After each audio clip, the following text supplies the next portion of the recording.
ఓం నమో శ్రీ వెంకటేశాయ. అందరికీ నమస్కారం అండి. రీసెంట్గా మేమైతే తిరుపతి వెళ్ళొచ్చాము. ఎప్పుడు వెళ్తాము, కానీ ఈసారి ఎందుకో తిరుపతి చాలా బాధాకరంగా, భయంకరంగా, అసలు బయటకు వస్తామా రామా అన్నంత ఇదిగా అయితే అయిందండి. దయచేసి అర్థం చేసుకోండి. దేవుడు అందరికీ దేవుడే. డబ్బున్న వాళ్ళకే దేవుడు, డబ్బు లేకపోతే వాళ్ళని ఇంత హీనంగా, మరీ ఇంత దీనంగా నడిపించాలి, చెయ్యాలి అన్నంత ఇది తిరుపతికి ఎందుకో మాకైతే అర్థం కాలేదండి. రూ. 300 టికెట్లు అన్నవి అందరికీ బుక్ చేసుకోవచ్చు. అవి మనకి ఆన్లైన్లో పెట్టిన ఫ్యూ టైమ్స్లోనే అయిపోతాయి. ఇంకా లేడీస్కి అయితే ప్రాబ్లమ్స్ ఉంటాయి, జాబ్స్ చేసుకునే వాళ్ళకి ప్రాబ్లమ్స్ ఉంటాయి. అవి బుక్ చేసుకోలేకపోవచ్చు, దొరక్కపోవచ్చు. అవన్నీ కూడా ఇప్పుడు మనీ పే చేసుకుని మనం 10,000 డొనేషన్ చేసి రూ. 500 టికెట్ కూడా కొనుక్కోవచ్చు. అవి అందరికీ సాధ్యపడదు కదండీ! అలా సాధ్యపడలేనప్పుడు మనం ఫ్రీ లైన్‌లోనే వెళ్ళాలనుకుంటాము. అవి చూడండి, టోకెన్స్, ఎస్టీ టోకెన్స్.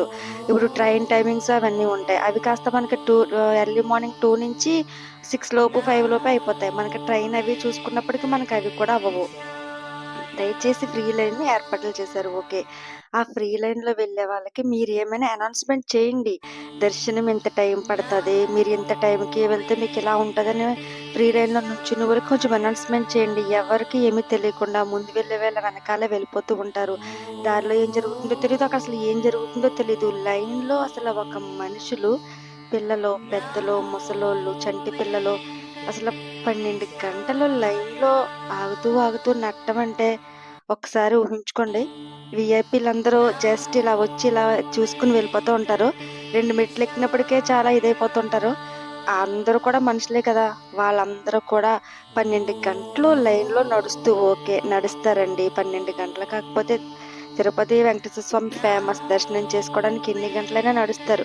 ఫెసిలిటీస్ లేవు. ఒక సీసీ కెమెరాలు లేవు. అనౌన్స్‌మెంట్ చేయడానికి అక్కడ వైకుంఠం కాంప్లెక్స్ నందు, మనకి కంపార్ట్మెంట్స్ నందు జనం ఉన్నారు. మీరు కంగారు పడకండి, వెయిట్ చేయండి అని చెప్పడానికి కొన్ని మీరు ఏర్పాట్లు చేయాలి. కొంచెమంతా మనకి మైక్స్ పెట్టి, స్పీకర్స్ పెట్టి ఏమన్నా కంగారు పడకండి. ముందు వారిని తోసుకోవద్దని ఇప్పుడు చెప్పినంత మాత్రాన ఎవరు ఆగరు. కానీ ఏం జరుగుతుందో తెలీదు కదండీ! కంపార్ట్మెంట్స్ నందు జనం నిండిపోతే మీరు ముందుగానే అనౌన్స్‌మెంట్ చేసి అక్కడున్న వాళ్ళని అక్కడే కూర్చోమనో, లేదంటే గనక మీరు కొంచెం దర్శనం ఆపేసి నెక్స్ట్ డేకి మీరు రండి. లేదంటే కొంతమందికి మాత్రమే అలకొట్ చేస్తున్నామని చెప్పండి. మీరు చుట్టూ నడిపించేసి ఒక 20 గంటలు, 12 గంటలు, 15 గంటలు చుట్టూ నడిపించేసి తీసుకెళ్ళి ఆ కంపార్ట్మెంట్‌లో పడేసి, ఆ కంపార్ట్మెంట్‌లో ఏమో కనీసం మనం రెస్ట్ తీసుకునే ప్లేస్ కూడా ఉండదండి అక్కడ. కంపార్ట్మెంట్స్ అన్నీ నిండిపోయి, మళ్ళీ నిమిషానికి ఒకసారి తొక్కేస్తారేమో తెలీదు. మీరు గేట్ ఎప్పుడు ఇస్తారో తెలీదు. దర్శనం ఎప్పుడవుతదో తెలీదు. అలాంటి ఇన్ఫర్మేషన్ అంతా దయచేసి ఇవ్వండి. మీరు రూమ్స్‌లో, కంపార్ట్మెంట్స్‌లో ఇన్ఫర్మేషన్ టీవీస్ పెట్టి ఇస్తారు, ఓకే. కానీ లైన్‌లో నడిచినప్పుడే మీరిస్తే కొద్దో గొప్ప భక్తుల్ని సేవ్ చేసినట్టు అవుతారండి. రకరకాల మా భాషలు మాట్లాడే వాళ్ళుంటారు. మన భాష వాళ్ళకర్థం కాదు. తమిళియన్స్, ఆంధ్ర, హిందీ, ఇంగ్లీష్ మనకర్థం కాదు. మన భాష వాళ్ళకర్థం కాదు. తగిలితే గొడవలు, దగ్గరికి కూడా రానివ్వరు. అరుపులు, కేకలు ఇవన్నీ మీకు చూడాలన్నా, చేయాలన్నా సీసీ కెమెరాలుండాలి. అవి ఉండవు. అవి లైన్‌లో మీరు కొంచెం అనౌన్స్‌మెంట్ చేస్తా ఉండాలి. దయచేసి ఇంకైతే టైం పడుతుంది, ఒక 20 గంటలు పడుతుంది, 30 గంటలు పడుతుందని అది చెప్పేవాళ్ళే ఉండరు. ఎవరినైనా అడగాలి అనంటే మనకు ఆ భాష రాదు.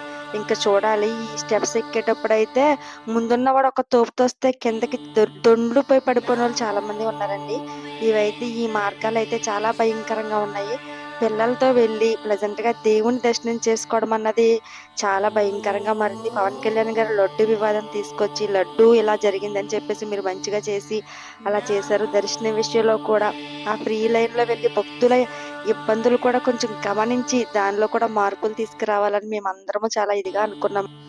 మేమైతే ముందు రోజు ఉదయం 11 గంటలకి వెంగమాంబలో భోంచేసి లైన్‌లోకి వెళ్తే, ఆ మర్నాడు రాత్రంతా నడిచి కంపార్ట్మెంట్‌లోకెళ్ళినప్పటికైతే 1 అయ్యి, ఆ మర్నాడైతే మాకు దర్శనం జరిగిందండి. దయచేసి ఇబ్బందులు తిరుపతి సేవ వాళ్ళు మంచినీళ్ళు, పాలు అందజేస్తారని అంటారు కదా! అవి మనకి 3 లైన్‌లుంటాయండి. నడిచే వాళ్ళ దగ్గర 3 లైన్‌లుంటాయి. ఆ చివరి నుంచి ఈ చివరికి అసలు వాటర్ అందవండి బాబు. ఈ చివరున్న వోళ్ళు ఆ చివరికి అందవు. దానికోసం కూడా గెంటేసుకొని, తొక్కేసుకొని తోపుసలాట జరిగిపోతుంది. వాళ్ళు ఫుడ్ ఏమన్నా పట్టుకొస్తే అది ఆకలిగా ఉన్న వాళ్ళకైతే అసలు అందనే అందవు. ఆ ఫుడ్ కూడా అందదు.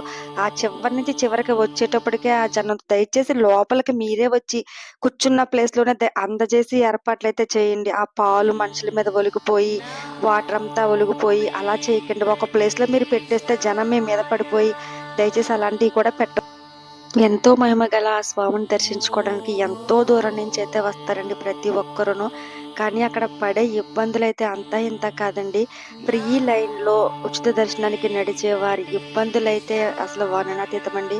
20 గంటలు, 30 గంటలు పడుతుంది మనకు దర్శనానికి. మీరేమన్నా ఏర్పాట్లు చేసి ఆపేలాగా మాత్రమే చూడండి. ఇంతలాగా అయితే తట్టుకోలేరు అని దయచేసి చెప్పండి. ఏం జరుగుతుందో తెలియని అయోమయంగా మట్టుకు దర్శనాన్నయితే ఏర్పాట్లు చేయకండి. మళ్ళీ మళ్ళీ రావాలనిపించాలి గానీ, ఆ కష్టాన్ని తలుచుకొని దేవుడిని తిట్టుకునేలాగా చేయకూడదు. ఎంతో భక్తిగా దర్శనం చేసుకోవాలి గానీ, భయం భయంగా దర్శించుకున్నట్టే ఉంటుందండి. లాస్ట్ మినిట్‌లో దైవం మనకు కనిపిస్తున్నారన్నప్పుడు కూడా చాలా ఒత్తిడిగానే ఉంటదండి. దర్శనం చేసుకునే వెండి వాకిలి మనం వెళ్ళినప్పటికీ, అంతవరకు క్యూ లైన్‌లో ఉన్న వాళ్ళందరిని ఒక చోట మిక్స్ చేస్తారు. అక్కడైతే ఇంకసలు ఉంటామో, పోతామో కూడా తెలియనంత భయంకరంగా అయితే ఉంటదండి. కంపార్ట్మెంట్‌లోకి నైట్ టైమ్ వెళ్ళినప్పుడు ఇంకెటువంటి ఫుడ్డు అయితే లేదండి. పిల్లలు, పెద్దలు అలా పస్తులుండాల్సిందే. ఇంక మళ్ళీ మార్నింగ్ వాళ్ళిచ్చే వరకు కూడా అది మార్నింగ్ మనకి 7 నుంచి స్టార్ట్ అవుతదంట. దాంట్లో పాలు గాని, మనకి కొంచెం అన్నం పెడతారు కదండీ అవన్నీను. అవి కూడా మనకు అందుతాయో లేవో ఒకళ్ళ మీద ఒకళ్ళు పడిపోయి అలాగే ఉంటాయండి. ఇది అందరికీ తెలిసిన విషయమే. ఏదో నాకు బాధ అనిపించి కొంచెం రైస్ చేశానంతే.